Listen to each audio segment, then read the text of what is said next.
querido estudante, bem-vindo para mais uma aula do Centro de Mídias.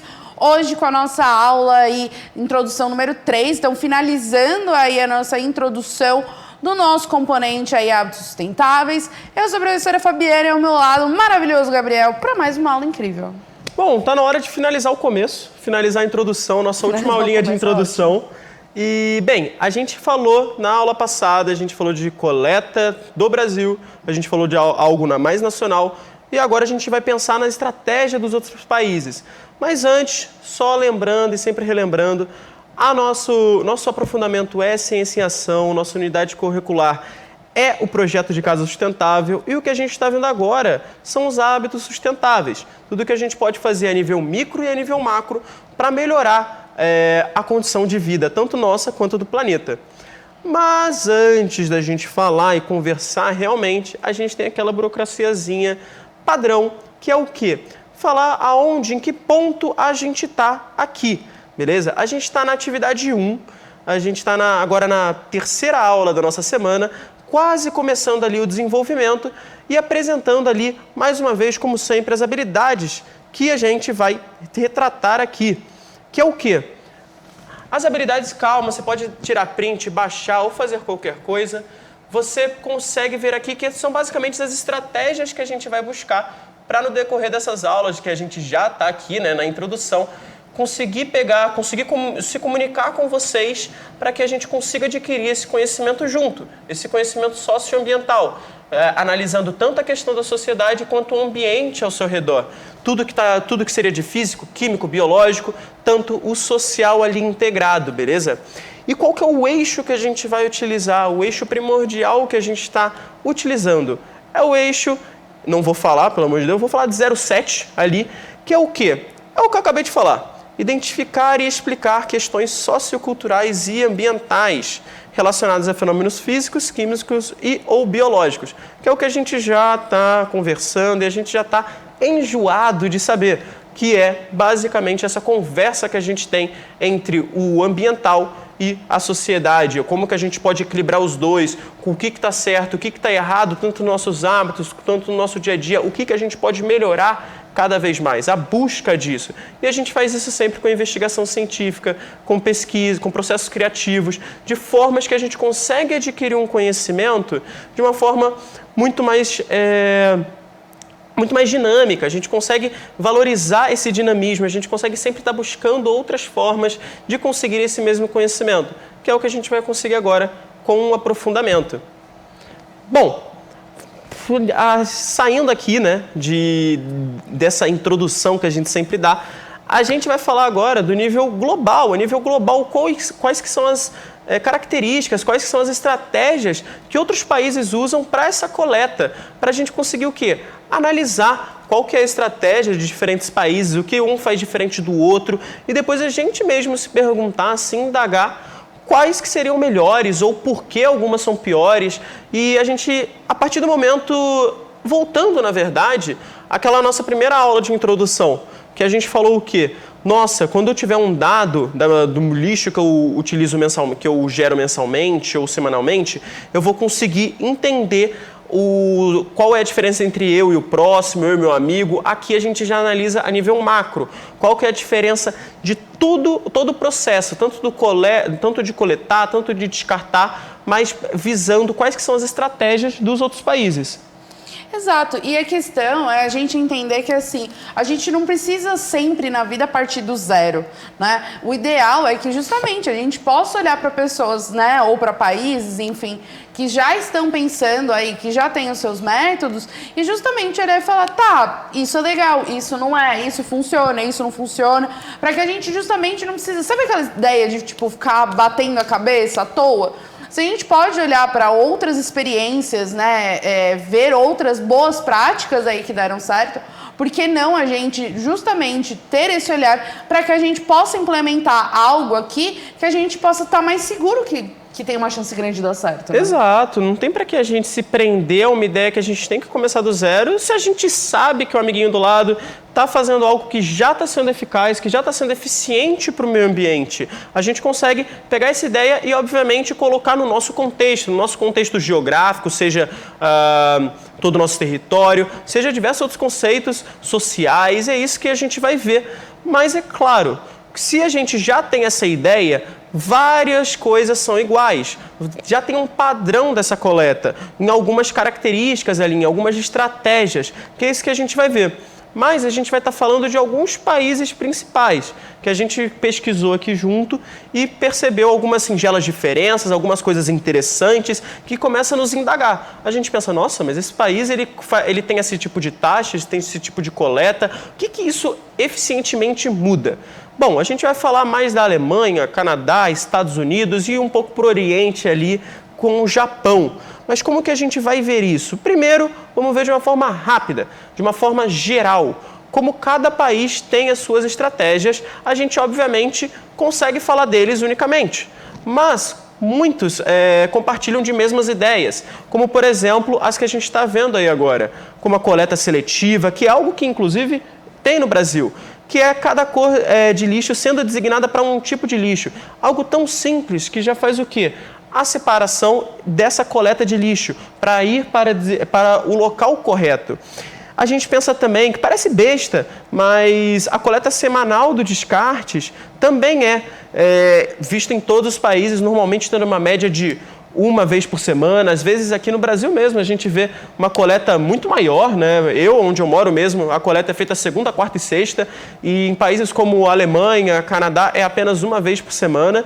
Estados Unidos eu não me lembro se eu estou enganado se é uma ou duas vezes, mas a gente também tem outras ali, como a taxa de lixo por quilo, variando por cada país, que isso é muito interessante, é muito legal que as duas últimas ali se complementam e é algo que a gente vai falar bastante. Exato, né? A gente tem ali essas possibilidades. Então, ó, por exemplo, coleta seletiva é algo que já existe no Brasil. Da melhor maneira? Fica aí um questionamento, né? Então, por exemplo, eu comentei que onde eu moro tem coleta de reciclável.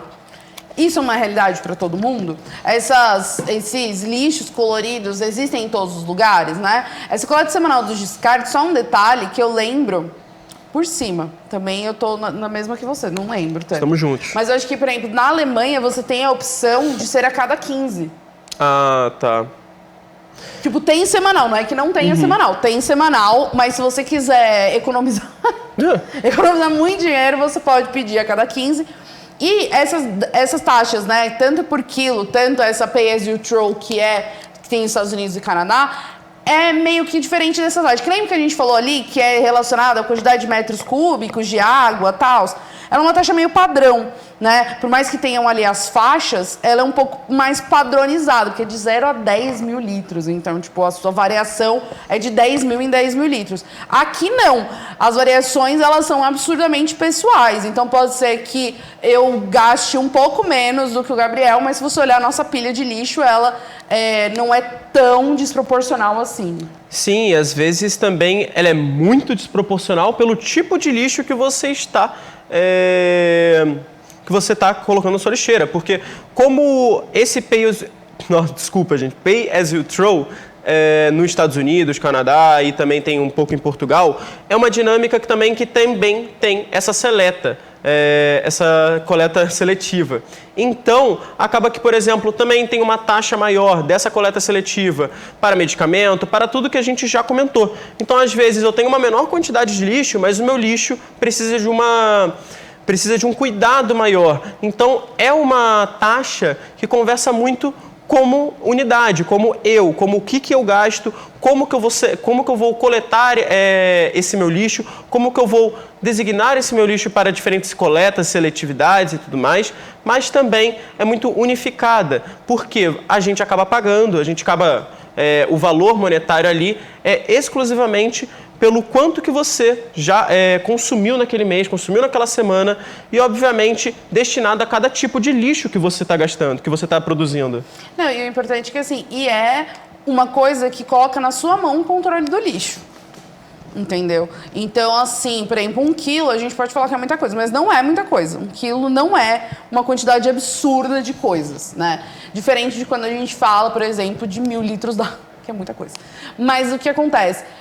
Quando a gente olha para essas taxas e a gente começa a entender que essas taxas também te colocam a responsabilidade e autonomia sobre o seu lixo. Você pode pagar mais taxa? Se você quiser jogar lixo enlouquecidamente, você pode pagar uma taxa absurda. Você quer ter um controle do seu lixo? Você vai ter esse cuidado? Então, você vai ser beneficiado, e muitas aspas nesse beneficiado, com uma taxa menor.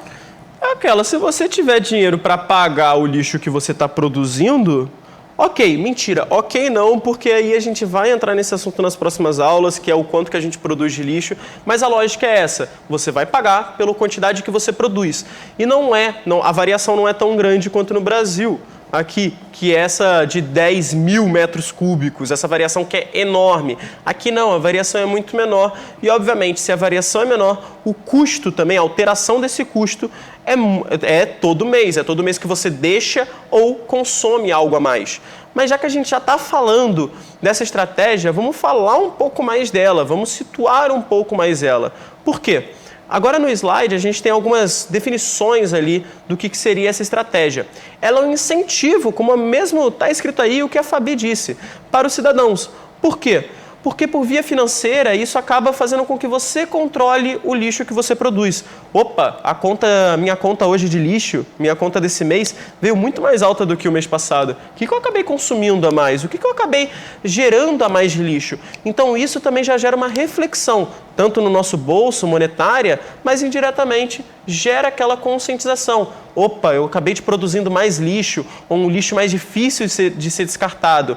Então gera essa especiação, né? Gera essa diferenciação quando a gente está tratando desse descarte de lixo. E assim, quando a gente pensa nesse processo financeiro, que eu acho que é o que pega mais, eu Muito. acho, né? E eu acho que um ótimo exemplo é a gente pensar nas nossas contas usuais. Por exemplo, eu sempre me toco, ainda mais que o verão chegou, quando a minha conta de luz aumenta. Mas assim, é um fato. Eu olho assim, eu falo, mano, o que aconteceu com a minha conta? Socorro. Aí eu falo, não, cara, tá calor, eu tô usando um ventilador que eu não uso o resto do ano, então tá tudo bem, eu sei de onde tá vindo.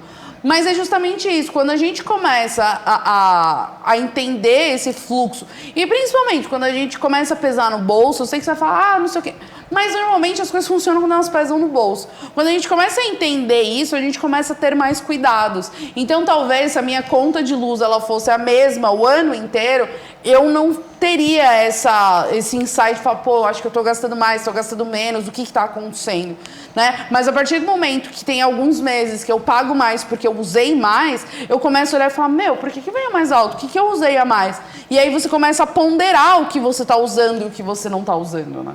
E além disso, porque como pesa no bolso, é algo que pesa pra gente. Então a gente acaba comentando no dia a dia.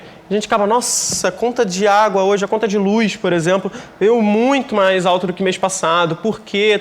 E tananã, tananã. E a gente vê isso também que é uma característica dessa estratégia, que é o que está escrito ali. É, portanto, um método mais justo que promove a redução da fração indiferenciada produzida por cada cidadão. O que é essa palavrinha aí, né? Pelo amor de Deus, essa fração indiferenciada? É duas coisas que a gente consegue relacionar. A primeiro, essa relação que a gente tem com a nossa conta agora de pensar, opa, eu acabei gastando mais, eu acabei produzindo mais lixo, aonde será que eu errei? Aonde será que eu pesei a minha mão? Mas também a nível social, a nível de que quando a gente pega, por exemplo, a relação que está vindo agora para o Brasil, a gente pensa que é um valor fixo.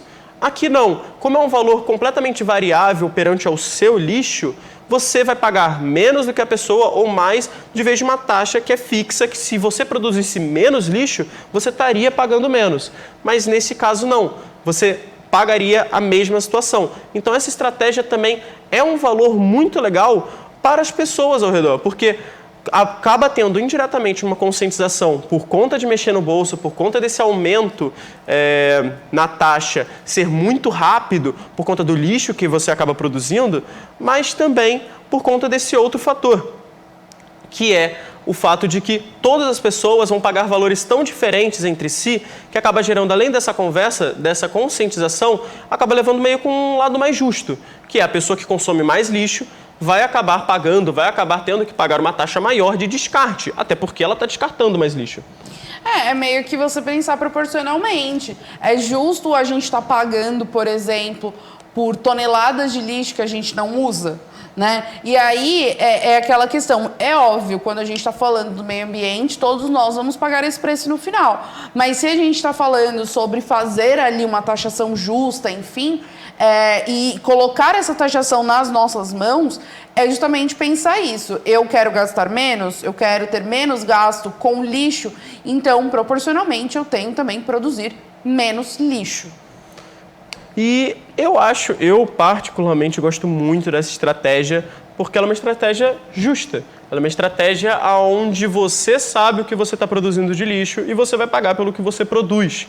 Então, é uma forma de medir, é uma forma de ter essa mediação dessa quantidade de resíduo e também pela quantidade que você está tendo que pagar por esse resíduo. Não é um valor fixo. Então, é uma estratégia aí, que é por isso que a gente parou um tempo para falar sobre ela, porque é uma estratégia bem interessante, é uma estratégia que, ok, se você analisar um pouco mais profundo, você vê ali umas complicações, algumas dificuldades de você colocar ela atualmente, assim, de um dia para o outro, beleza, PSRO vai entrar amanhã aqui no Brasil. Tem algumas dificuldades ali, mas é uma estratégia que a partir do momento que a gente tem conhecimento dela, a gente sabe como ela funciona, a gente começa a discutir e também buscar formas de introduzir essa estratégia no nosso plano.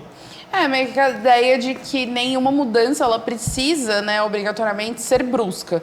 O que, obviamente, quando a gente fala do meio ambiente, ela tem que ser rápida, né? Mas não necessariamente ela precisa ser brusca. Tipo, amanhã as coisas também podem acontecer de maneira gradativa, né? Sim. Da gente ir se acostumando e entendendo melhor essas taxações.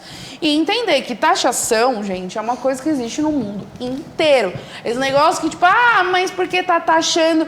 Bom, se você gera trabalho e alguém tá tendo trabalho com aquilo, esse trabalho tem que ser remunerado. Se tudo que você está fazendo, tudo que está acontecendo ao seu redor, se tem pessoas que estão trabalhando, se você tem que pagar para que aquilo aconteça, né, tem que sair de algum lugar. E quando a gente está falando de algo que é público, a única maneira de vamos dizer, arcar com esses custos, de, por exemplo, coletas públicas, enfim, porque não é um moço que vai na sua casa de atender só você, bonito, pegar só o seu lixo e cuidar só do seu lixo. É um serviço público. Então, ele acontece por meio de taxas. E aí, como a gente tem controle dessas taxas? Simples. Na maioria dos lugares, né, e se a gente está falando do Brasil, a gente tem os sites da transparência. Então, também cabe a você, como cidadão, participar aí, ou pelo menos pesquisar, tanto no site das transparências, mas também nas comissões de orçamento, de saber como esse dinheiro está sendo utilizado. Sim, claro. E é aquela coisa, não achou ainda essa taxa? É porque até junho de 2022, todos os municípios eles têm que integrar essa taxa com ali as suas particularidades de cada município. Claro, a gente comentou Guarulhos, Vargem Grande, esqueci o outro. Cubatão. Já estão começando aí a ter essa taxa, mas não é algo que está em todos os municípios. Então, ao decorrer aí do tempo mesmo, você vai conseguir ver as notícias sobre essa taxa do lixo em seu município. Mas saindo agora um pouco dessa estratégia, a gente vai para uma estratégia específica do Canadá, que é algo diferente do que a gente está vendo, que é essas tags. O que seriam essas tags? Lá no Canadá, cada pessoa tem direito a 52 tags mensais. E essa tag ela tem que ser colocada no próprio cesto de lixo. Quando vai retirar, o lixo não pode ser retirado sem essa tag. E o que essa tag quer dizer? Essa tag quer dizer cada uma delas, né, uma unidade, que tem um saco de lixo de 20 quilos. Então, se você ali, na hora que for retirar o lixo, está colocando 100 quilos, você vai utilizar 5 tags. Então, é um método diferente, porque agora a pessoa ela paga por tag extra. Se ela precisar, ao longo do mês, descartar uma quantidade de lixo maior do que essas 52 tags, ou seja, ela precisar dar 53 de mais outra, ela vai pagar o valor de $4,25 por tag.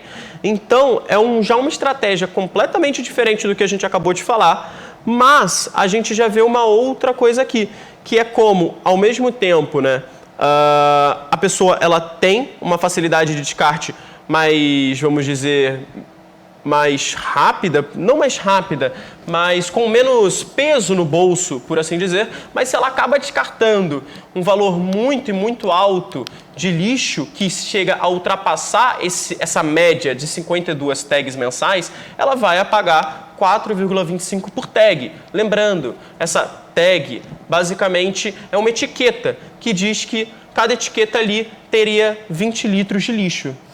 E uma coisa que é importante ver dessas etiquetas ali de 20 quilos de lixo são alguns aspectos. Quando a gente fala desses países, né, que a gente está citando aqui, a maioria deles separa o lixo.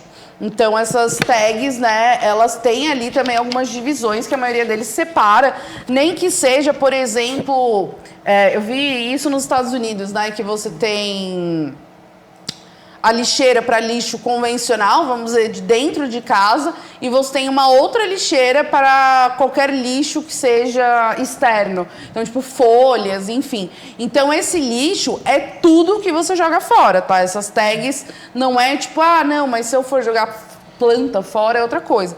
E assim, 20 quilos, né? Aqui a gente não usa o sistema de quilos, a gente usa o sistema de litros para quando a gente fala de jogar fora, porque a gente se baseia pelo saco de lixo que tem, sei lá, normalmente um grande de 100 a 200 litros, Sim. né? Então, assim, o quanto será que 20 quilos, por exemplo, por semana daria em litros? Muito. Que é o que a Pensa gente numa usa. família, por exemplo, seja pessoa, 3 pessoas, 4 pessoas numa residência, seria um valor alto. Então, a gente pensa também que, beleza, a gente pensa, nossa, 52 etiquetas, eu vou conseguir. Muita coisa. Meu Deus. Mas quando a gente vê na prática também pode ser. Por que eu falo pode ser? Porque a gente não tem a prática de viver nessa estratégia. Então a gente não sabe se, não, por mês eu acabo comprando 10 tags, ou por mês eu acabo comprando só 5 etiquetas. Aí vai mais da prática de quem está lá vivendo. Mas a gente produz muito lixo. Essas 52 tags não quer dizer que é um valor que, ai meu Deus, eu não pago uma taxa. Pelo contrário, só está querendo dizer um outro dado que está muito implícito aí, que talvez seja a quantidade de lixo que os canadenses produzem. Não, e que você pode produzir. Então, enquanto você tem ali o sistema Pay to Throw, que a ideia é que cada quilo de lixo você esteja pagando por ele, o Canadá já tem a ideia de, você pode gastar isso. Você está pagando essa taxa, não é gratuito, você está pagando essa taxa, você pode gastar isso.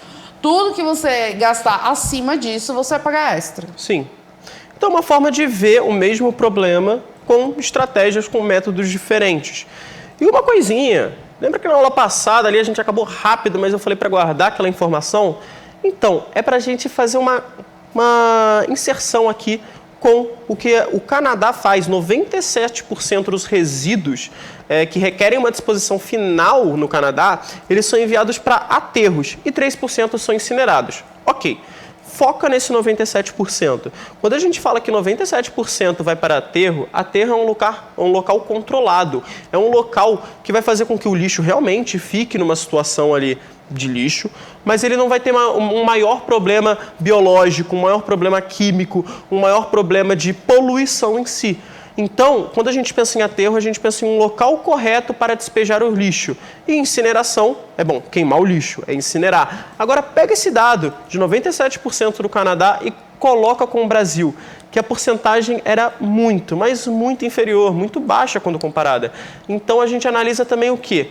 Que além de ter uma outra estratégia para descartar o lixo, a gente vê uma maior preocupação com o que e como esse lixo vai ser despejado. E assim, quando a gente está falando sobre todas essas taxas, isso não inclui os outros programas que esses países também têm para descarte de lixo. Né? Sim. Então, você, por exemplo, dependendo do que você tiver, você tem que levar em um lugar um centro de reciclagem. Por exemplo, nos Estados Unidos, a gente estava falando desse sistema, que você paga pelo quilo, só que ao mesmo tempo você tem que comprar as lixeiras. Sim. Né? Então você compra as lixeiras específicas para cada tipo de lixo. Então, existe uma outra estrutura. Não é apenas uma taxação, mas existiu toda uma estrutura para que isso pudesse funcionar. Seja, por exemplo, com lixo, com latas de lixo específicas para coleta. Por exemplo, essas americanas, os caminhões de lixo não têm contato com o lixo. Eles pegam e só viram o lixo, né? A lixeira. Mas é tipo um... é tipo um pegador, assim, vai... Isso, exato. E faz esse barulho, muito importante. Esse barulho é o master. Mas assim, não só eles têm outros sistemas, né? Porque isso que é importante. Fala assim, vamos mudar a taxa. Mas não é só isso. Quando a gente está falando, por exemplo, desses sistemas, existe uma estrutura por trás deles para que eles aconteçam. Sim, a gente só está dando aquela palhinha, aquele comecinho e também as características que são diferentes. Cada um tem tanta, mas tanta coisa para falar, como a gente mesmo estava pesquisando que... Por exemplo, nos Estados Unidos você tem que comprar a sua própria lixeira e tem que ser a lixeira específica para o caminhão. Ok. Agora, na Alemanha tem um sistema de aluguel que é um pouco diferente. Você pode recorrer a planos diferentes, seja a coleta de lixo semanal ou quinzenal. Então, tem várias características quando a gente pensa em coleta de lixo e nessas outras estratégias, nessas outras formas de de coletar o lixo, que... Claro, não daria para falar em tudo aqui, mas a gente está falando um pouco dessas estratégias. E olha só que interessante, aqui a gente viu que 3% do lixo no Canadá, dessa coleta, é incinerado. Mas no Japão se fala de uma outra forma. A gente a gente sempre fala do lixo orgânico, do lixo inorgânico, do que a gente consegue reutilizar. No Japão é diferente. No Japão a linha de raciocínio é outra. É o lixo que é incinerável e o lixo que não é incinerável. Porque a taxa de incineramento é muito alta no Japão. Eles pensam de uma outra forma, com uma outra estratégia, completamente diferente do que a gente estava conversando até agora. Que é o quê? Vou separar todo tipo de resíduo que eu consigo queimar, eu consigo incinerar e não causar tanto impacto ambiental e também territorial, porque quando a gente pensa nessa estratégia, a gente também pensa no território. O Japão é um espaço pequeno, produz muito lixo, é um dos países que mais tem a pegada ecológica, que a gente vai ver depois, mas que produz lixo. E eles têm que dar um jeito e não tem lugar para colocar esse lixo. Então, já é uma outra estratégia, já é uma outra linguagem. Exato, né? Existem alguns casos, por exemplo, da própria Inglaterra, que ela vende... e eu tô falando da Inglaterra justamente por causa do tamanho. Ela vende os produtos de reciclagem, tipo lixo que é para reciclagem, para outros países fazerem a reciclagem, né? Eu vi ali que, quando eu fiz a pesquisa, eu olhei por cima, tinha, por exemplo, a Turquia, a China que compram esse lixo para fazer a reciclagem, mas, assim, a Inglaterra, a solução que ela encontrou por não ter também espaço físico no país, né, espaço geográfico, para poder fazer reciclagem de grandes quantidades de lixo, muitas vezes, eles vendem esse lixo para outros países reciclarem e utilizarem, né, enfim, esse lixo reciclado. Não, e tem muita coisa legal que ainda que dá para falar. Por exemplo, no Canadá, enquanto a gente estava pesquisando, a gente viu que o quê? O próprio Canadá, ele tem um fundo monetário, ele tem um valor ali para ideias, para startups que estejam começando com a ideia de coleta de lixo. Ou até mesmo, não pensando, oh meu Deus, uma empresa, mas pensando a nível pequeno mesmo. Se você tem uma ideia de coletar no seu bairro um tipo de lixo ou coletar óleo, você consegue ir atrás de um fundo monetário para te auxiliar nisso. Então são várias estratégias, não só no ato da coleta, mas no nível social, a nível que eu posso integrar essas pessoas, no nível que eu posso integrar essas pessoas à coleta, a um melhor despejo desse material. E lembrando, a gente está na introdução da atividade 1, então a gente está muito no começo. Mas a ideia é que justamente ao longo desse tempo, a gente entenda que quando a gente fala sobre lixo, a gente não está falando sobre o saco de lixo. A gente está falando de todo o processo, seja de como esse lixo foi criado, vamos dizer assim, o que era esse lixo? Ele era uma roupa? Ele era comida? O que ele era? Por que ele se tornou lixo? Mas, principalmente, quais são todas essas organizações, instituições, pessoas, trabalhos que são envolvidos para que esse lixo, né, tenha o destino correto? Mas isso, mais uma vez, a gente vai deixar agora para nossas aulas de desenvolvimento. Então, gente, não esqueçam de avaliar a aula. Muito obrigado por estarem até aqui com a gente. Espero que vocês estejam gostando e tão empolgados quanto a gente para falar sobre o lixo e a maneira de descarte dele, toda essa questão socioambiental. Exatamente. Então, a gente se vê aí nas nossas próximas aulas e não esqueçam de avaliar a nossa aula.